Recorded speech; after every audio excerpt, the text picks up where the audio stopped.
Hello, नमस्ते साथियों।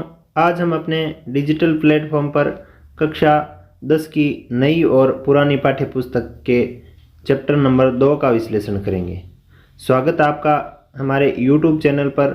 हम आज इस विश्लेषण को इसलिए देख रहे हैं, अगर हमारे पास पुरानी पुस्तक है तो हम उस पुस्तक को संशोधित करके नए सिलेबस के पाठ्यक्रम को हम एक व्यवस्थित तरीके से उसमें से विश्लेषण के माध्यम से अलग करके पुस्तक का इस्तेमाल नए सिलेबस के तौर पर कर सकते हैं।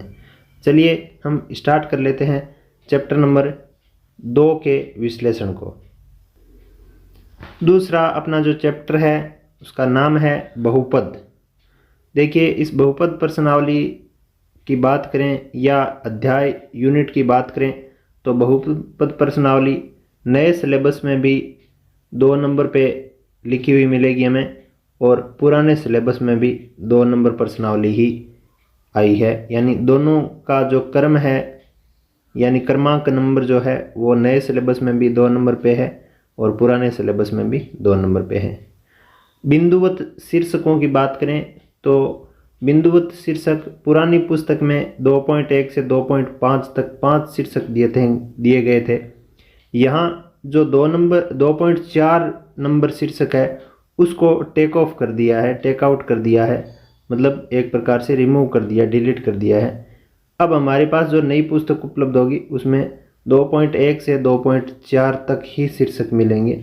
यहाँ से इसमें जो पुरानी पुस्तक में 2.4 शीर्षक था उसको डिलीट कर दिया है और नई पुस्तक में 2.4 तक आएंगे। इसका मतलब 2.1, 2.2 और 2.3, 2.4, 2.5 इसमें से ये अगर डिलीट कर देते हैं 2.4 वाला, तो शेष जो बचता है वो देखिए किस प्रकार से एडजस्ट होता है कि ये तो हमारे पास 2.1 ही रहेगा, ये 2.2 रहेगा, ये 2.3 रहेगा, ये 2.4 हो जाएगा नई पुस्तक में, क्योंकि 2.4 जो पुरानी पुस्तक का डिलीट हो जाने के कारण पुरानी पुस्तक का 2.5 शीर्षक 2.4 छप के आएगा।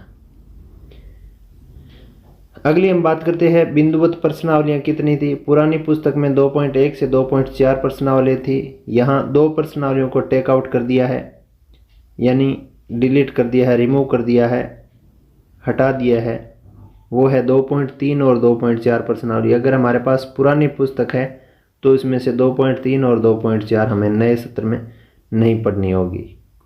तो जो 2 प्रश्नावलियाँ पढ़नी होगी वो नए सिलेबस में भले ही 2.1 और 2.2 क्रमांक पे आई हो, लेकिन पुरानी किताब की जो 2.1 प्रश्नावली है वो तो नई किताब में भी 2.1 पर ही आई, और 2.2 प्रश्नावली है वो भी नई किताब में 2.2 पे आएगी। लेकिन 2.3 और 2.4 दोनों प्रश्नावलियों को यहाँ से टेक आउट कर दिया गया है। आगे हम बात करते हैं पृष्ठ संख्या की। हालांकि ये महत्वपूर्ण बात नहीं है कि पुरानी पुस्तक में इस प्रश्नावली को 19 पृष्ठों में प्रिंट किया गया था, 23 नंबर से 41 नंबर तक।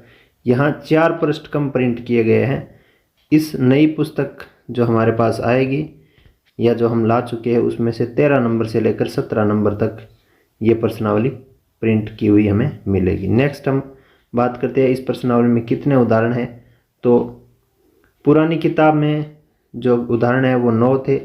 9 उदाहरणों में से 6, 7, 8 और 9 नंबर, ये चारों उदाहरणों को क्या कर दिया गया है, टेक आउट कर दिया गया। इन चारों उदाहरणों को टेक आउट करने के बाद जो नई पुस्तक छपेगी 23-24 के लिए, उसमें 1 से लेकर 5 उदाहरण शामिल होने वाले हैं।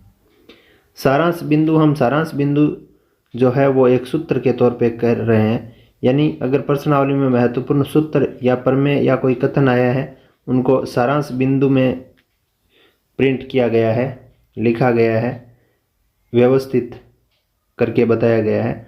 वहाँ अब हम अगर बहुपद प्रश्नावली की बात करते हैं कि कितने सूत्र हैं या सारांश बिंदु है, तो पुरानी पुस्तक में 7 सूत्र थे। उसमें जो 7वां आपके पास अगर पुरानी पुस्तक है तो जो 7 नंबर का जो कथन है या जो बिंदुवार जो सूत्र है या कोई प्रमेय के तौर पे है, तो वो 7वां यहाँ से टेक आउट किया गया है। 1 से लेकर 6 तक 6 बिंदु प्रश्नावलियाँ यहाँ पे हमें पढ़नी पड़ेगी। हल करने योग्य सवालों की बात करें तो पुरानी पुस्तक में 9 + 1 + 2 + 5 + 7 = 24। यहाँ पे देखिए ये 9 + 1 + 2 + 5 + 7 ये से दिया गया है। जैसे यहाँ से कुछ प्रश्नावलियों को डिलीट कर दिया गया। कौन कौन सी प्रश्नावलियाँ डिलीट की गई है वो हमने यहाँ जिक्र कर ही लिया था कि 2.3 और 2.4 प्रश्नावलियाँ डिलीट कर दी गई है। इसका मतलब 2.3 प्रश्नावली की ये 2 सवाल हट जाएंगे और 2.4 प्रश्नावली की ये 5 सवाल कम हो जाएंगे और नए उदाहरण ये 4 उदाहरण यहाँ से कम हो जाएंगे। तो नई जो पुस्तक आएगी उसमें से 5 और 7 तो 12 तो क्वेश्चन डिलीट हुए मिलेंगे और 4 एग्जाम्पल डिलीट हुए मिलेंगे। यहाँ देखिए जो ये प्लस वाला निशान के बाद जो लिखा गया है ये 9 तो उदाहरण है। 1% 2.1 का है, 2% 2.2 का है, 5% 2.3 का है, 7% 2.4 का है। इस हिसाब से जो 2.3 और 2.4 डिलीट हुई उसके कारण 5 और 7 सवाल अपने आप डिलीट हो गए, यानी 12 क्वेश्चन डिलीट हो गए और 4 एग्जाम्पल डिलीट हो गए, उदाहरण डिलीट हो गए। 16 डिलीट हो जाने के कारण इस नई पुस्तक में हमें कुल 8 प्रश्नों को हल कर लेने से ये बहुपद प्रश्नावली पूरी हो जाएगी। देखिए हमने जो विश्लेषण किया है इस विश्लेषण को एक 10वीं क्लास के गणित विषय का विश्लेषण था। नई और पुरानी पुस्तक का विश्लेषण जब हम कर रहे हैं उसको एक सारणी के माध्यम से क्विक रिवाइज कर लेते हैं ताकि हमने जो पिछली स्लाइड में बिंदुवार कथनों को देखा उनको हम एक तालिका के माध्यम से सीख लेते हैं। यहाँ हमने देखा कि इस पुस्तक में पृष्ठों की संख्या 22 थी, 4 पृष्ठ नई पुस्तक में कम छपके आए। इसका मतलब 13 से 27 तक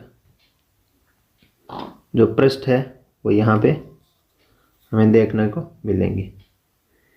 यहाँ कुछ मिस्टेक हुई है, ये 4 ही पृष्ठ नहीं है। देखते कितने पृष्ठ हमें पढ़ने को मिलेंगे। पृष्ठों की संख्या 19 थी पहले, फिर 4 डिलीट होने के बाद 13 से 27 तक 15 जो पृष्ठ है वो हमें पढ़ने पड़ेंगे। कहने का मतलब यहाँ जो संख्या है वो कुछ गलत डिलीट होके लिखी गई है।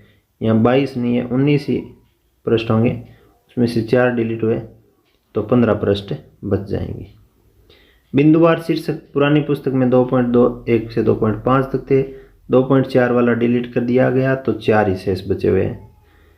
बिंदुवत प्रश्नावलियाँ 2.1 से 2.4 तक थी, यहाँ 2.3 और 2.4 को डिलीट कर देने के बाद जो बचेगी वो 2.1 और 2.2 लिख के आएगी। सारांश बिंदु 7 थे, 7 नंबर वहाँ डिलीट कर दिया तो 6 सारांश बिंदु बचे हैं।